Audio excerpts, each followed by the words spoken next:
Chapter 6. This charm will send you home. As soon as Charlene was praised by royals and common folk alike, she had almost forgotten that she had homework to finish and chores to complete. Amistad, it has been a pleasure, and I will never forget your friendship, but I must return to Earth, she said, hugging him with some tears in her eyes. He could understand her emotions and knew the time had come to return her to her own planet.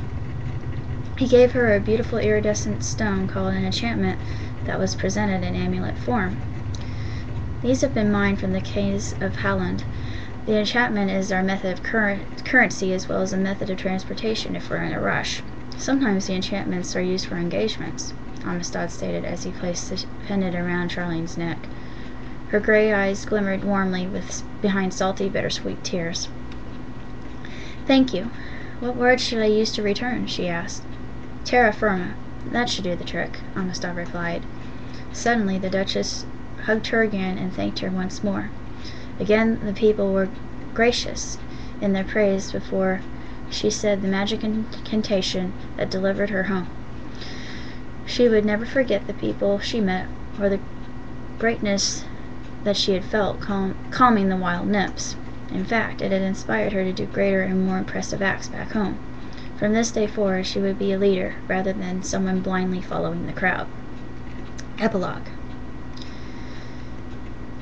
As the whirling golden light left her, Charlene stood outside the barn. Her black labradoodle, Skylark, as well as her parents, were still asleep.